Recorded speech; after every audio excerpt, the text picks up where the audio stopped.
எல்லோருக்கும் இனிய வணக்கம். எந்த ஒரு சின்ன நாமம், ஒரு பெயர், அதை சொன்னால் நம்முடைய உயிரை காக்குமோ? அதாவது சில மருந்து மாத்திரை இருக்குது இல்லையா, அந்த மருந்து மாத்திரைக்கு மருத்துவர்கள் என்ன சொல்லுவாங்க, இந்த ஒரு ஊசி தான் உயிரை காக்கக்கூடிய ஊசி, இந்த ஊசியை போட்டால் இவர் எந்திரிச்சிடுவார், ஆபத்தான ஒரு நிலையில் இருக்கிறார், ஆனால் இந்த ஊசியை போட்டவுடனே இவர் எந்திரிச்சிடுவார், அந்த ஊசியை போய் வாங்கிட்டு வாங்க அப்படிம்பார். அதை வாங்கிட்டு வந்து அதை போட்ட உடனே அவர் உடனே மறுபடி கொஞ்சம் குணமடைந்து அப்புறம் மற்ற ட்ரீட்மெண்ட்டெல்லாம் ஆரம்பிப்பாங்க. அப்படி என்ன அர்த்தம்?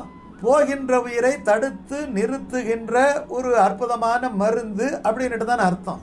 அந்த மாதிரி ஒரு மருந்து போல இருக்கக்கூடிய ஒரு நாமம் தான் இந்த நாமம். அந்த நாமத்தை ஆண்டாள் நமக்கு சொல்லி தர்றான். என்ன சொல்றா? இதை காலையில் ஏந்திரிச்ச உடனே கட்டில உட்கார்ந்துக்கிட்டு கையெல்லாம் நல்லா தேய்ச்சி உள்ளங்கையை பார்த்துட்டு மார்பில் அந்த கையை வைத்து கொண்டு இந்த நாமத்தை சொல்லணுமா. எத்தனை தரம் சொல்லணும்? 7 தரம் சொல்லணுமா இந்த நாமத்தை. அப்படி எப்படி சொல்லணுமா? ரொம்ப சத்தமா சொல்லக்கூடாதான், மெல்ல சொல்லணுமா. அந்த திருநாமம் தான் ஹரி ஹரி ஹரி ஹரி ஹரி ஹரி ஹரி என்கிற திருநாமம். ஹரிர் ஹரதி பாபானின்னு சொல்றாங்க. பாவங்களை எல்லாம் பொசுக்கி விடுகின்ற நாமம். அந்த நாமத்துக்கு ஹரி என்கிற நாமம். இந்த ஹரி என்கிற சப்தத்துக்கு எத்தனை உயர்ந்த பொருள் தெரியுமா? அது யாரு நமக்கு பழக்கி கொடுக்குறாங்கன்னா, மனநசீலர்களாக இருக்கக்கூடிய முனிவர்கள். அந்த முனிவர்கள் எல்லாம் காலையில் எழுந்தவுடன் நெஞ்சிலே அந்த கையை வைத்து கொண்டு உள்ளே இருக்கிற பெருமாளை மெல்ல எழுப்புவாங்களாம், இந்த ஹரிநாமத்தை சொல்லி எழுப்புவாங்களாம். அந்த ஒரு பிராக்டிஸ், அந்த ஒரு செயல்முறையை ஒரு பாசுரத்திலே நமக்கு சொல்லி தருகின்றாள் ஆண்டாள். அந்த பாசுரம் தான் இன்னைக்கு பார்க்க போற பாசுரம். என்ன பாசுரம் தெரியுமா? 6வது பாசுரம். புள்ளும் சிலம்பினகான் புள்ளரையன் கோயில் வெள்ளை வெளிசங்கின் பேரரவம் கேட்டிலையோ, பிள்ளாய் எழுந்திராய் பேய்முலை நெஞ்சுண்டு கள்ளச்சகடம் கலக்கழிய காலோச்சி வெள்ளத்தரவில் துயிலமர்ந்த வித்தினை உள்ளத்துக்கொண்டு முனிவர்களும் யோகிகளும் மெல்ல எழுந்து ஹரி என்ற பேரரவம் உள்ளம் புகுந்து குளிர்ந்தேலோரெம்பாவாய். உள்ளம் புகுந்து குளிர்ந்து என்கிற வார்த்தை ரொம்ப முக்கியமான வார்த்தை. அதாவது கண்ணனை பிரிந்ததாலே இவர்கள் மனதில் ரொம்ப ஆற்றாமை இருக்கு. அந்த ஆற்றாமை அந்த கண்ணனுடைய திருநாமத்தாலே குளிர்ச்சியா போயிட்டு அப்படியே ஐஸ் வச்ச மாதிரி இருக்கான். எப்படி இருக்கு? ஐஸ் வச்ச மாதிரி இருக்கான். அந்த அனுபவம் பெற்றவர்களுக்கு தானே தெரியும். அந்த அனுபவம் பெற்றது யார் என்பதையும் இதுல காமிக்க போறா. அந்த பாட்டு சொல்லுங்க. புள்ளும் சிலம்பினகான். புல்லுகள் எல்லாம் சிலம்பின அப்படியே படபடன்னு அடிச்சுக்கிச்சான். புள்ளும் ஒவ்வொன்றுக்கும் ஒண்ணு. யானை பிளிறுதல், சிங்கம் கர்ஜித்தல், புள்ளும் சிலம்புதல்.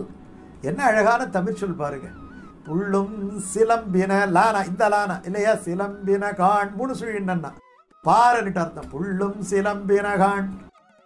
புல் அரையன். புல் அரையன். அரையன்னா ராஜான்னுட்டு அர்த்தம். புல்லன்னா பறவைன்னுட்டு அர்த்தம். பறவைக்கு ராஜா யாரு? கருடன் இல்லையா?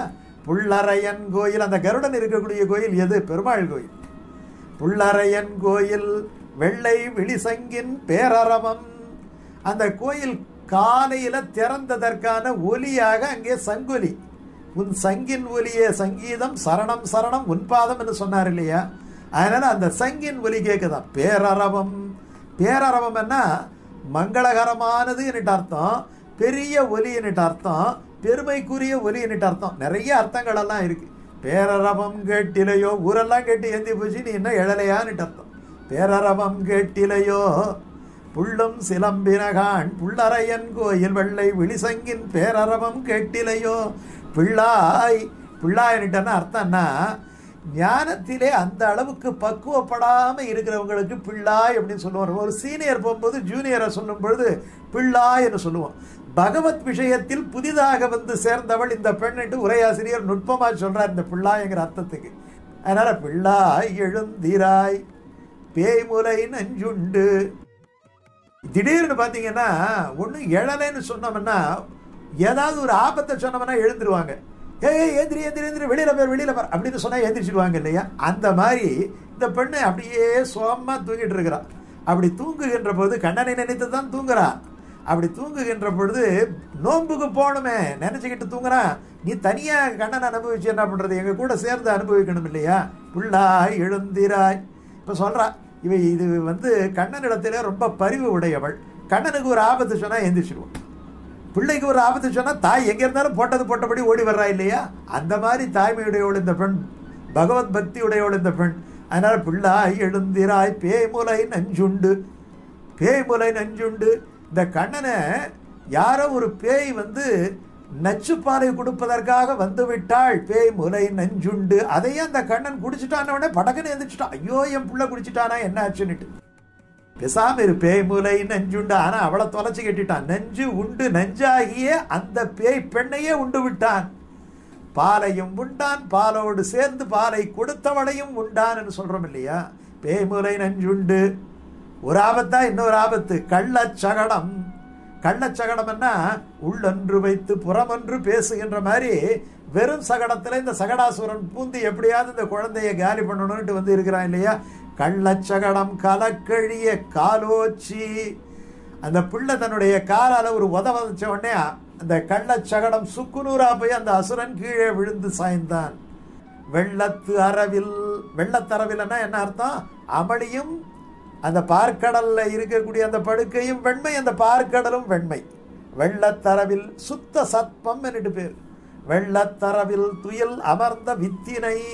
வித்தினை என்னன்னு அர்த்தம்? எல்லாம் விழுங்கிட்டு விதை உள்ள இருக்கு. இதை விட்டோம்னா அண்டாதி அண்டங்களா பிரிய போகுது. இந்த வித்து தான் உள்ள இருக்கிற உள்ள அங்குஷ்ட மாத்திரகான்னுட்டு ஒரு கட்டை விரல் அளவுக்கு உள்ள தகராகாசம் என்று சொல்லப்படுகின்ற ஹிருதயஸ்தானத்திலே இருக்கின்றன.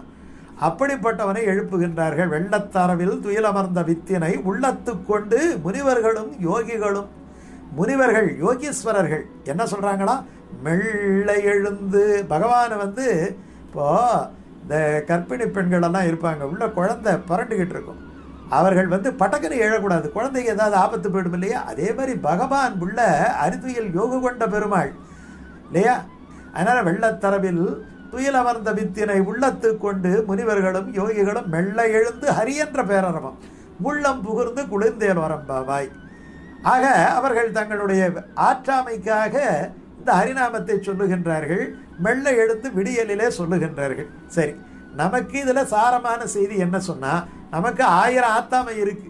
ஐயோ அது கிடைக்கலையே, இது கிடைக்கலையே, இது போயிடுது அது போயிடுதுன்னு அந்த ஆற்றாமை தீருவதற்கும் அனர்த்தங்களை நீக்கிக் கொள்வதற்கும் நமக்கு வழிகாட்டி இருக்கிறா இல்லையா ஆண்டாள்? என்ன பண்ணணும்? அன்னைக்கு விடியல் நல்லா இருக்கணும், அன்னைக்கு பொழுதெல்லாம் நல்லா இருக்கணும்னா ஏந்திரிச்ச உடனே மார்ல கையை வச்சு ஹரி ஹரி ஹரியன்னு 7 தரம் சொல்லலாம் இல்லையா? இந்த பாசனத்திலே பெரியாழ்வாரை எழுப்புகின்றாள் என்று பெரியவர்கள் சொல்லி இருக்கின்றார்கள். இப்போ இன்னொரு பாசனத்திலே இன்னொரு விஷயத்தை நம்ம பார்ப்போம். நன்றி, வணக்கம்.